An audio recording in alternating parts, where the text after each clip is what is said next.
Hey, welcome everybody to our 26th episode of Stirring the Pot. So tonight is kind of a special episode. We have a couple guest stars with us, Kylie Mulholland and Lauren Wright. They are our new youth ministers here at St. Patrick. And you could be saying, well, why are they there? It's because Father Cladar and Father Jack both have prior engagements tonight. They both had family and friend weddings today. And so they're at their respective receptions. So I'm here all by myself. We're here. And, well, I'm so sorry. Yeah, you know, it's okay. I'm a little offended. Well, Nobody even want us here. So, no, I'm thrilled that you're here. What a great, it's a great opportunity. Huh? Yes, it is. So tonight, I just thought, since they both just arrived this summer, and it's kind of a weird beginning for coming to a parish as youth ministers when there's such a restriction on what we're able to do in groups, because that is kind of what youth ministry is about in many ways, and so they're really having to be creative and think outside the box. But before we maybe get started with a little youth ministry stuff, why don't you guys just tell me a little bit about yourself, where you were born, where you went to college, what's going on in your lives, huh? So who wants to go first? I'll go first. Okay. So it's Lauren Wright. I'm Lauren, everyone. I was born in the great state of Texas. I was born and raised there. Thought for many years I would end up back there, but I actually ended up in college in the Midwest, a small Catholic school in Ohio. Steubenville. Yeah, Franciscan University of Steubenville, where I studied theology and catechetics with a focus in youth ministry, and then after I graduated, I moved out to the Rockford area. I worked at St. Bridget in Loves Park for 5 years as a youth minister out there, and then came out here. So that's where I came from, and I'm very excited to be at St. Pat's. It's been really fun so far. All right. I would agree, all things considered. What did you like most about Steubenville?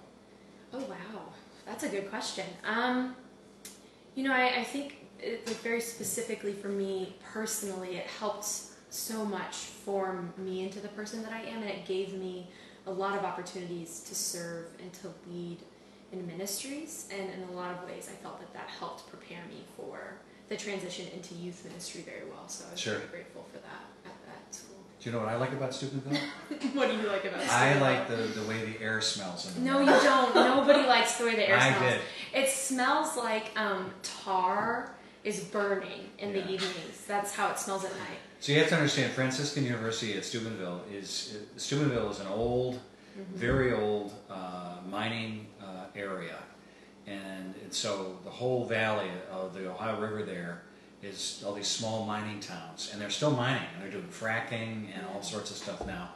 But in the morning you get up. Because they can only release the emissions at night legally. Yeah. So when you wake up in the morning, you go outside and it smells like... Yeah, when I did my sabbatical there back in 2010, I did 3 months of study there. And I remember it snowed a lot, but I would get up in the morning and I would look at the snow and there'd be like an orange film on the snow. It was awesome. No, it's like, this is living. It's not. Wow. So, Kylie, how about you? So I am from Jefferson City, Missouri, and I also went to a small Catholic school in the Midwest. I went to Benedictine College, and they also have a stench. We call it the Atcha-stench. Yeah, Nice. and it's because they have a distillery in town, and it's a wheat distillery or corn, I can't remember, but it smells terrible, and especially at certain times of day, it gets worse. Sure. All right. Yeah, so there's something where there's a bad smell in the air. There's probably a great Catholic So school. you got coal or you got booze? I don't know. So you said Benedict, it's in Kansas, Atchison. Yes, yeah. It's a great college too. I've never been there though. You gotta go check it out. Yeah. It's a beautiful place. Yeah, something. All right. Well, I'm just thrilled that you both found your way to be our youth ministers at St. Bridget. So at St. Patrick, you said it. Because I worked there. At St. Pat's, Yes. we have a great tradition of youth ministry. Mike Zach has just done an amazing job all these years as our youth minister. And he decided to, segue into a new area of our director of event planning, and he's been doing a fantastic job, especially with all the COVID, creativity that has to go on. So to have these two step in and kind of give us a new vision, huh? And so, but before we maybe touch on that a little bit, why did you choose youth ministry? What's that all about?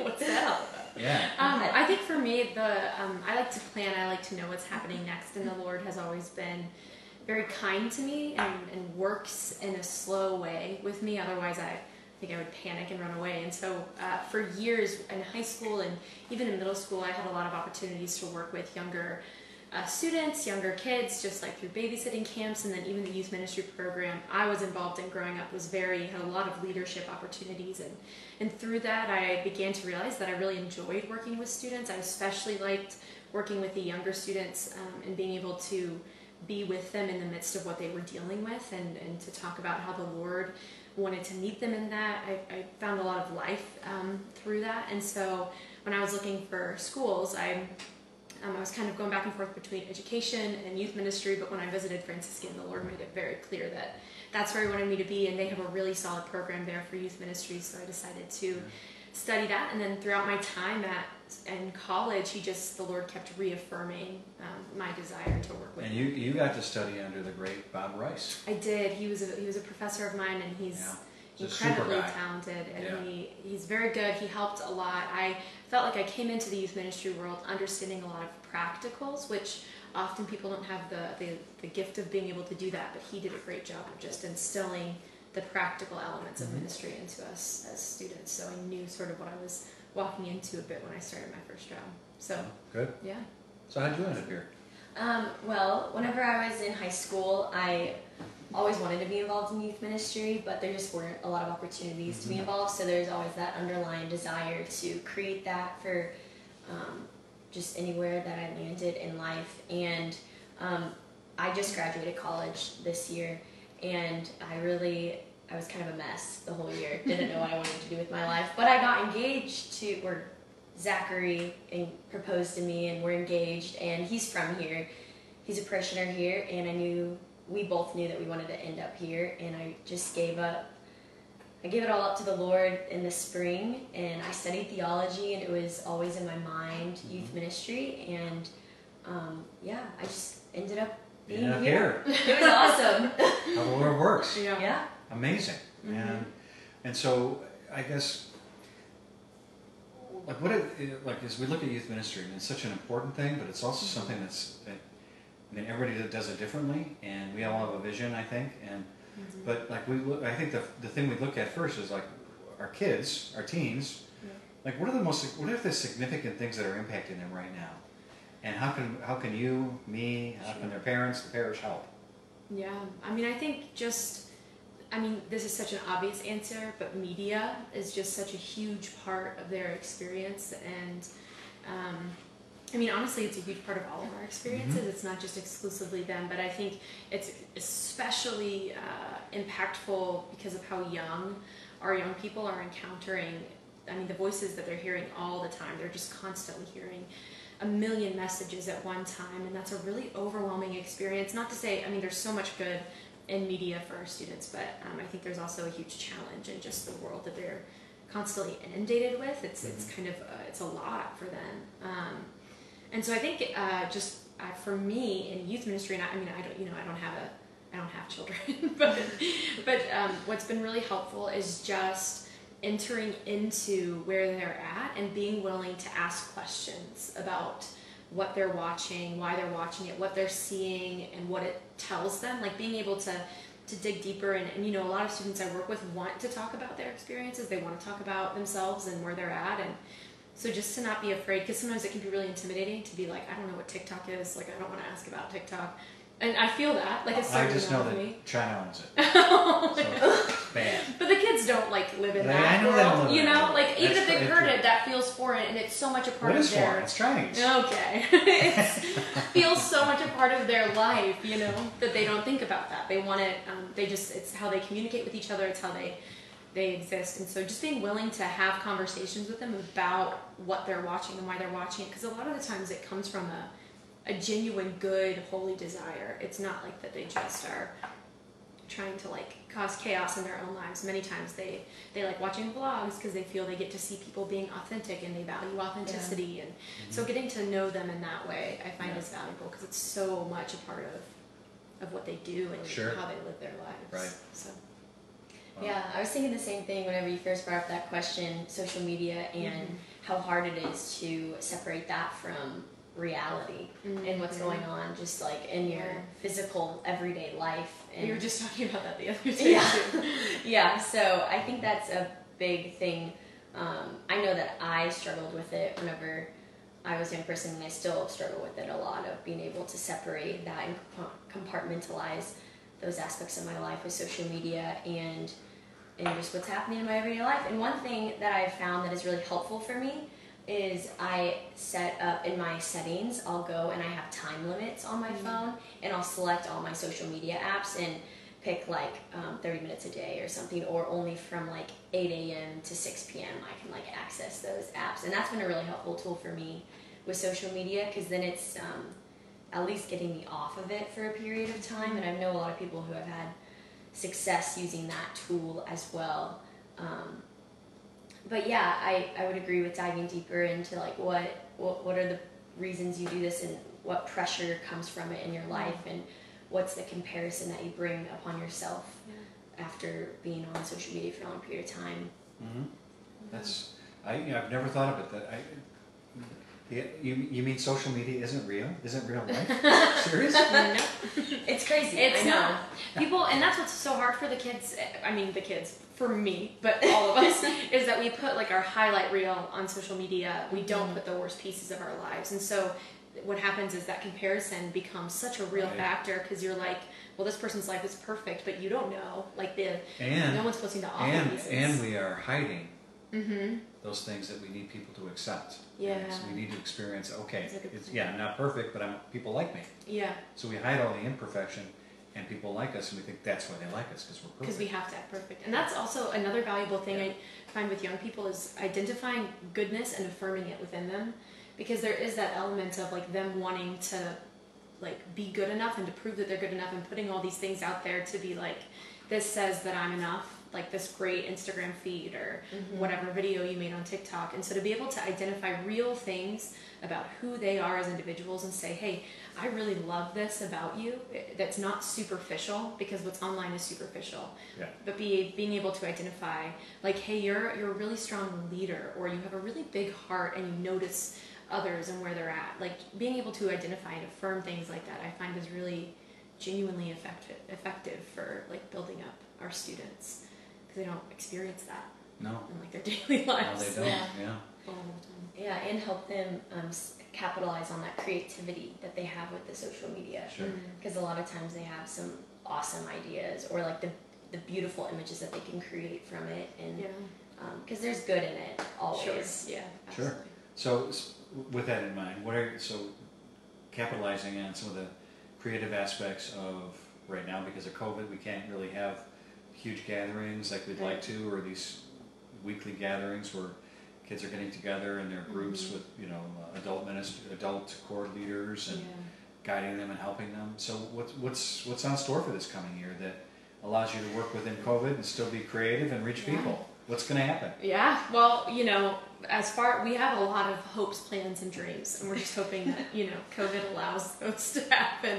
But I think one thing that we're actively doing right now is trying to meet our students on like the platform of YouTube, like a social media. It's hugely used. It's the #2 most used search engine in the world, second only to Google. YouTube is #2.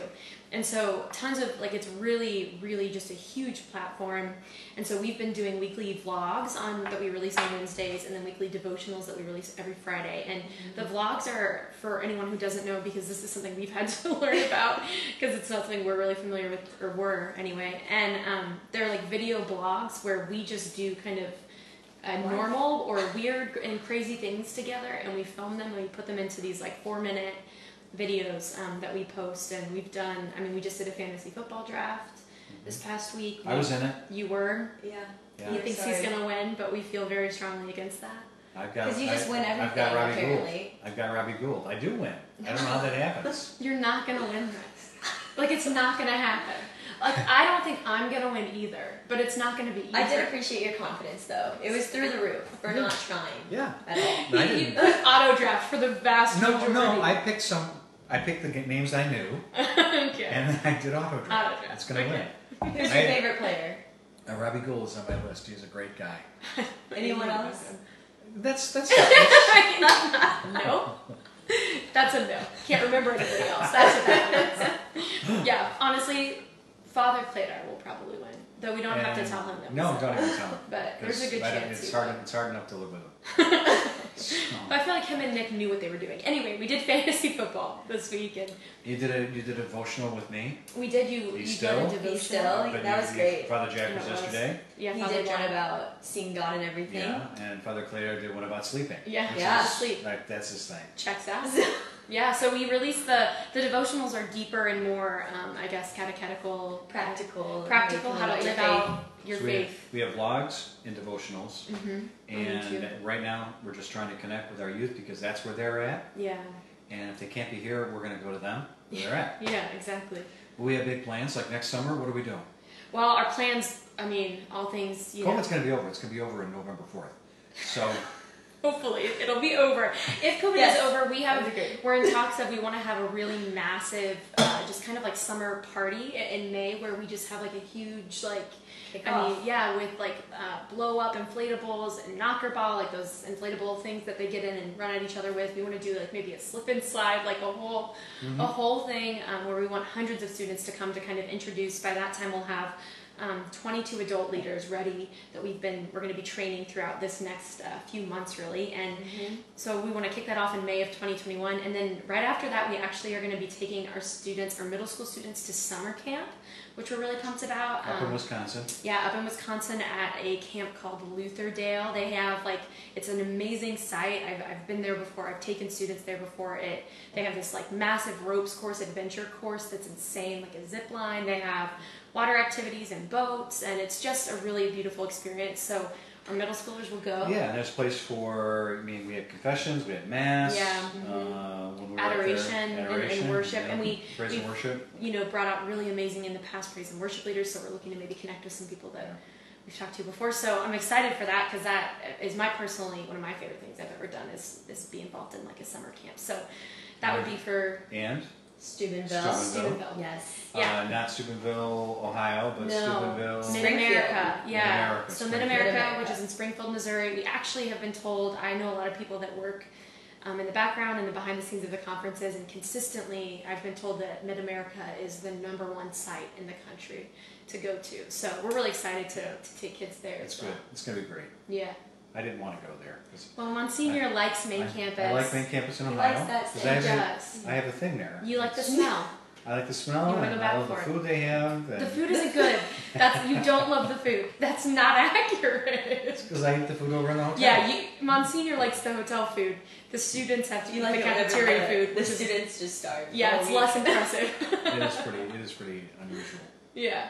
So we're excited to get to take kids there. And high schoolers can go to Steubenville and they can help lead summer camp too as counselors, which we're excited about. And I think there's a change in approach. Up to now we've done a lot of peer ministry. That's been a model, and we're evolving it into an adult core team model. Yeah. And I think that's important to have an adult in, because they're the groups of kids. They'll be in their groups. Yeah. And they'll get to know each other. But you got an adult there who loves Jesus, who's got experience in the faith in life, and can walk with a young person who can benefit from all that wisdom. Huh? Yeah. It's like, this person loves Jesus and he loves me. Yeah.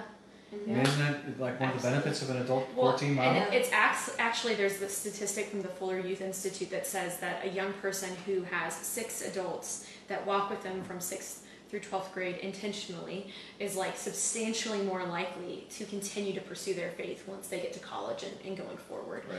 And so for us, investing in a team of adult leaders is just massively important. We want to build a community of adults so that they can pour out, and also it expands our reach, right? Because Kylie and I are 2 people, and can maybe like intentionally disciple like 10 kids max at one time, and so the more adults that we can bring into the fold, the more kids that get to be walked with and invested in and just loved well. So we're really excited. We're in the recruitment process right now, so if anyone's interested, any of let us out know. there that want to walk with some Our hope is to schoolers. get an adult team of all ages and stages in life, because it's so beautiful for the kids to see Right. people living out the faith in every stage. Stages of life. So like young adult, married, like older, like all of it is just beneficial for the kids, and then we get to. I mean, I get to learn so much too Sure. from Yeah. the team. So before we tell the folks how to connect with some of the social media, tell them just what's a fun fact about you guys.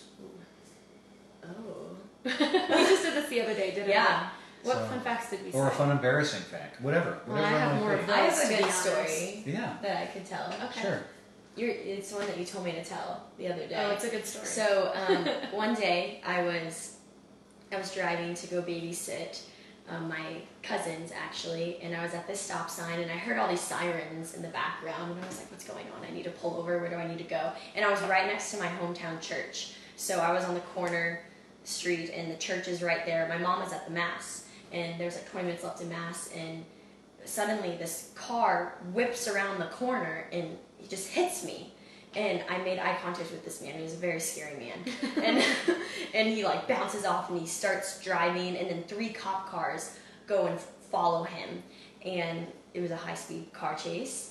And I got hit during it. Oh my And gosh. he ended up going like outside of county lines and like miles down the main highway in our town. But I was just dumbfounded in the middle of this road, and like the church is right there. And I was like, what do I do? So I called 911 because I didn't want to call my mom, because like there was enough time and there wasn't that much time. Well, then you to would have got in mass. trouble because your mom would have gotten Yeah, like she just needed to receive the Eucharist. You don't and want to leave. interrupt. Yeah, Right.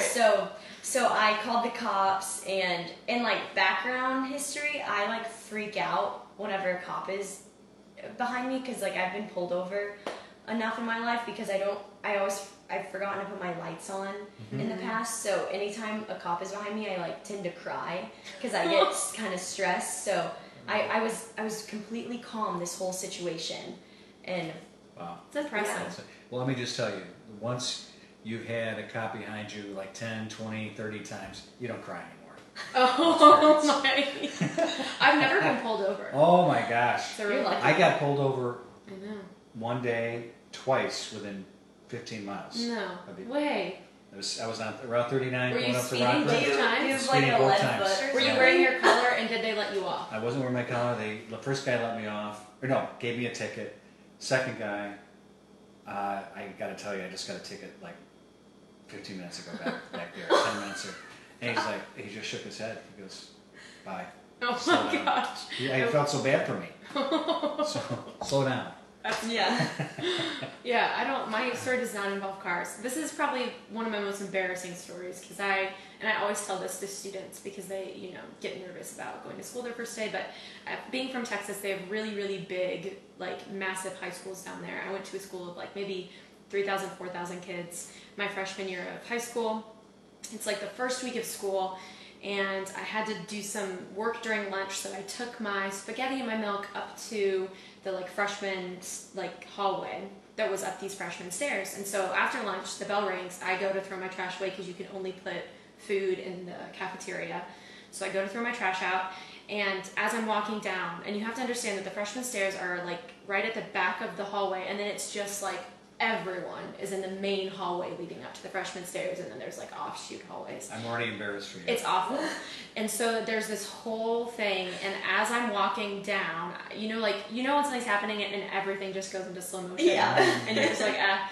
So spaghetti and milk, I'll never forget, because those stains do not come out when they're mixed with each other. And Oh. I wipe out No. and like slide down the stairs Oh. with like spaghetti and milk falling on me and all over the stairs with me. No. And so I get to the bottom, and it's quiet. And there are like 3,000, 4,000, however many students. It is never quiet. And suddenly, some turn in the Cheers. back just starts like the slow clap. And so I'm trying. It's like my first week of school. I'm a freshman. I was trying so hard to like be like, this is funny, haha, laugh at myself. And so I stand up and I tried to like curtsy. And you But fell over. I was wearing this really long denim skirt because I thought that was fashionable back then. It wasn't ever fashionable, and I collapsed and crawled my way.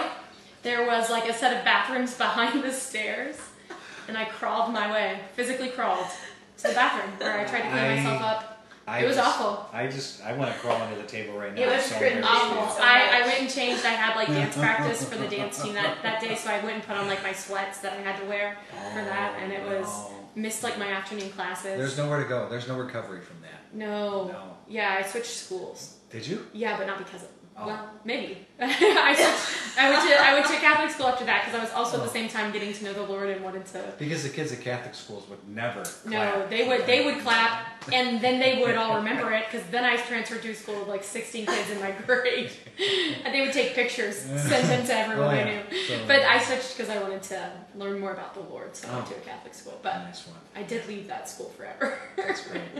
So last time, tell us how we connect with your vlogs and devotions or devos. Yeah. How do we connect? Well, you can find us on Instagram at St. Pat's YTH. It's youth for short.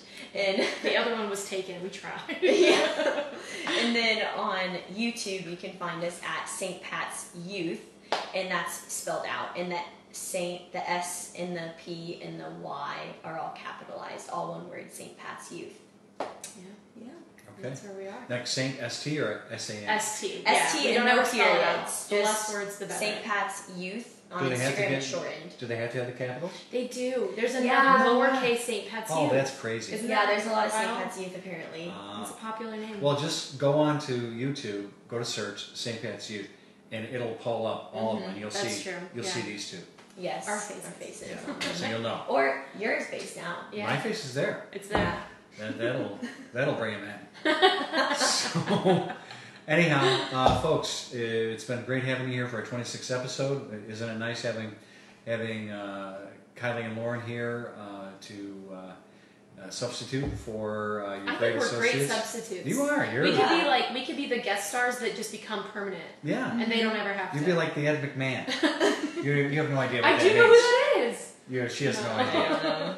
Ed McMahon was the permanent sidekick for Johnny Carson on his talk show. That could be us. And she's still like, sorry. Yeah, but it could be us. I believe in us.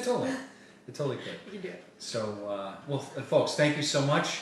The Lord be with you, and may Almighty God bless you, the Father, and the Son, and the Holy Spirit. Amen. Amen. God bless. Thanks, everybody. All right. There we go. Nice. Good job. Too.